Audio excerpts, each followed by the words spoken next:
everyone, it's Billy Juliana here. Welcome to another video. If it's your first time watching, I thank you for tuning in. And if you're returning, thank you for returning. That's very complimentary. And I'm gonna take my glasses off because usually when I'm outside, no matter if I'm in shade, there's a glare of some kind. And I might scoot up a bit too, just in case my head is like just way low. I like to get things centered, but sometimes I can't tell because when my glasses are off, I can't see the monitor, and so I don't know where I am really. That all being said, that's too much about me, but this whole channel is about me. And what I'm wanting to convey though is that what I say and what I experience might be things that you share. If you are an older person in recovery from anorexia and you're following the methods propounded by Tabitha Farrar, Kayla Rose Katecki, or Elisa Orris, or if you're just in the process of making your own way to recovery and by eating to your mental hunger or to your full extreme physical hunger, and you're trying to get recovered. And I've had several topics. I've made several videos up to now, and all of a sudden I found myself going, where am I? and that's a good pertinent question, because I have to ask, where exactly am I in my recovery? I started out this whole thing by saying that I was in quasi-recovery and I'm trying to pull myself out of it. And I've made great strides doing that, but strides are not coming out of quasi-recovery, unfortunately. Now sometimes things take a little bit of time, and I keep repeating the word time, but I guess that may be a theme for today. But it is true that things do take time.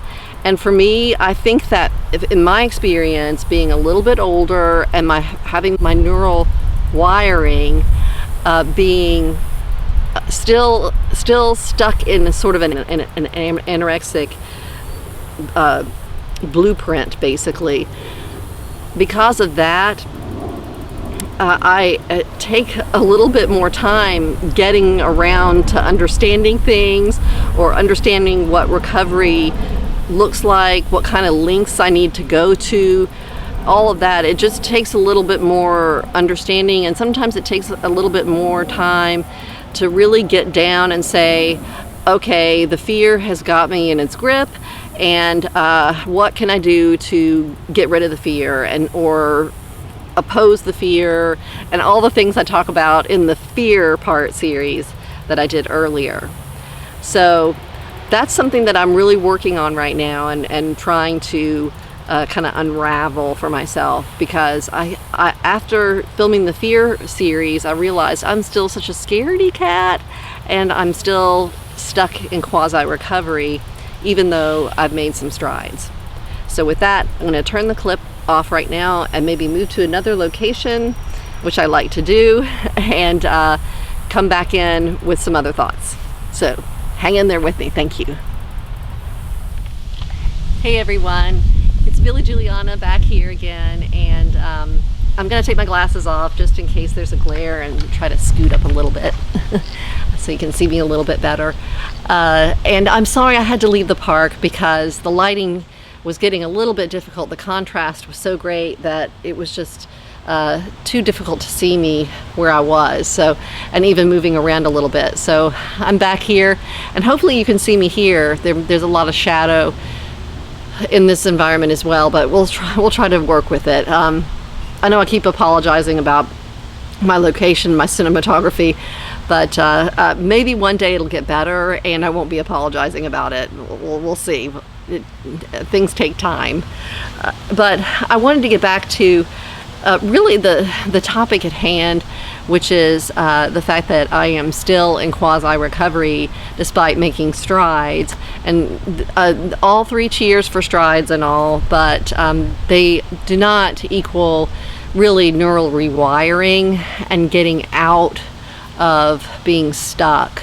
So I've had to really kind of dig down a little bit and think, what is making me so stuck? And a lot of it mainly is rooted in this ideation that I've got of how I'm going to end up, where my body is going to take me in the weight gain process. Because I've gained a little bit more weight, ironically, my body has spiked the mental hunger. But that may not be actually all that ironic, because with the weight gain comes more fear from the anorexic wiring in there. It's going, whoa, whoa, whoa, what's all this weight? This is scary, this is too much. And my body's going, hell no, it's not too much. I want so much more. I'm going to spike the mental hunger because I don't want you restricting, compartmentalizing, double crossing me, limiting me, any of that. I want you to feed me. And so all this 40 years of underfeeding, my body's not having it anymore. And so it's spiking that mental hunger, even though I've gained a lot of weight, as I keep saying. I've gained 35 to 40 pounds already, and I've now gained some more to get myself out of quasi-recovery, but my body wants more. And so I had this idea that it wants more, but look at me now. Where am I going to end up? I'm going to end up in this, and I'm thinking like I'm gonna be in a zone where perhaps it's a scenario like this. I go to the doctor. They weigh me and all that stuff, and then she sits down and has a little chat with me about my blood work and yada yada, and she goes, you know, your weight, it's kind of outside the BMI healthy range, it's gone over the top limit, and tisk there, you might want to slow down what you're doing, you might want to cut back a little bit on what you're doing. I'm not really sure what's going on with you, but you're getting unhealthy. I'm worried about that talk. And then I'm worried about just general judgment from other people who look at me and go, whoa, what happened to her? What has she been doing? She's just, you know, lost all control around food, no willpower whatsoever. Worried about all that judgment. And I'm worried I'm going to become that person that everybody's shocked about, that from the medical field to outside people. And I don't want to denigrate the medical field. They're trying to help and be healthy, but sometimes when it comes to anorexia recovery, they kind of go left field. And then I don't want to denigrate other people either. You know, they're going to think what they think. For me, like I just said, I've come from this long history of undereating, and so my body's going to want to store a lot of fat. Now, will I become that person that I'm thinking I'm going to become, that I'm imagining, that I'm almost sure, that I'm almost positive my body wants me to be, especially if I review all the torture that I've handed to it over the years? I don't know. I have no control over whether I become that person or not. What's going to happen is my body is just going to do all the storing, all the internal repair work, because you know there's got to be lots of damage. And if you're a long-term anorexia sufferer, as am I, then sorry, there goes a motor. If you know me, in every video I shoot, there's a loud motor sound, and it's almost like becoming a trademark, so I'm going to own the motors. Anyway, but if you're like me, to get serious again, if you're like me and you're coming from a long history of undereating, anorexia, and just battling up and down with weight, never eating enough, overworking or overextending your energy and all of that kind of stuff, then there's a lot of internal repairs that are going to need to be made, and I don't even know exactly what they are, and you may not either. It's hard for even the medical field and the medical community to know what kind of damage is going on inside, but believe me, there's a lot there. With all that going on, my body's just going to need all the reserves, and it's going to store all of that stuff. And I don't know where I'm going to end up in weight, and where I end up may be a high weight, but it may be of a short-term period that it stays at a higher weight. Now, they call this overshoot in current literature about anorexia recovery. and overshoot happens sometimes, and sometimes it doesn't. I just need to be willing to accept becoming whatever this person is that I am so afraid of, because the trade-off between becoming that person and the restrictive life is pretty compelling. I don't want the restrictive life anymore, and I've said this in so many videos, and I know that I'm repeating myself so much. I repeat, but all that gobbledygook, all the thinking about food all the time and wanting so much to eat all the time, and still not allowing myself to eat what I want to eat when I want to eat it. And then all the weird movement stuff, and all the regimentation, and all the little pieces of anxiety that attach themselves to every single action I take throughout my living day. I want all of that to subside. I want all of that to go away. I want freedom from all of that. And I believe I can achieve that, but I've got to be willing to go to that person that I fear the most in terms of size. Okay, so I don't want to scare people by bringing up weight and storing fat and all of that kind of stuff, even though that is a necessary part of the whole recovery process and the whole recovery journey, is the body changing and the body getting back into a place where it's happy.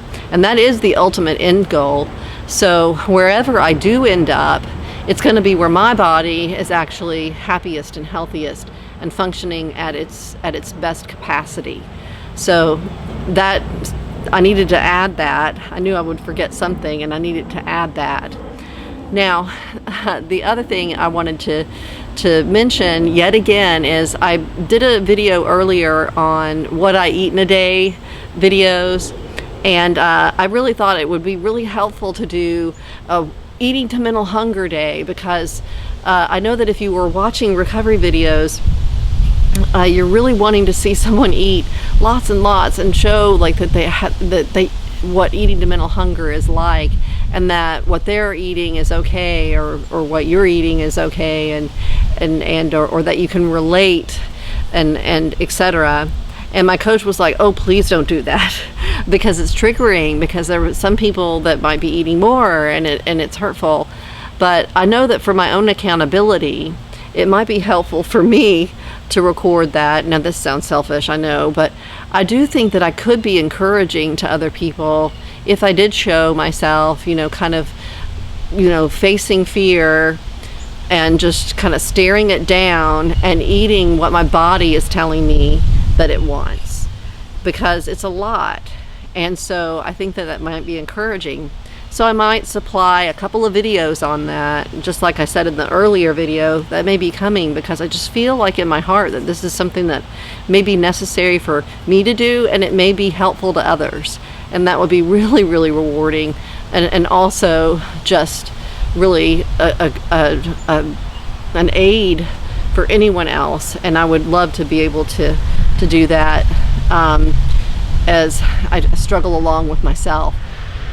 So now, all that aside, let's get to music. I haven't done a music thing in a while, and so I thought that since I'm owning the motor noises, I decided that I wanted you to think of what songs. Here comes the motor. I wanted you to think of what songs, or your favorite songs, that come to mind, that have somewhere in the lyrics motor, engine, or a car part. Somewhere in the lyrics, motor, engine, or a car part. So I'm thinking of Aretha Franklin's Freeway of Love. Then of course, Bruce Springsteen's Born to Run, Steppenwolf's Born to be Wild, and Laura Cantrell's Big Wheel. So with those four to get you started, maybe you can come up with some good motor music, and we can motor along together. So that was so cheesy and corny, but what can I say? I'm cheesy and corny. I should probably go eat some cheesy corn. All right, that's enough.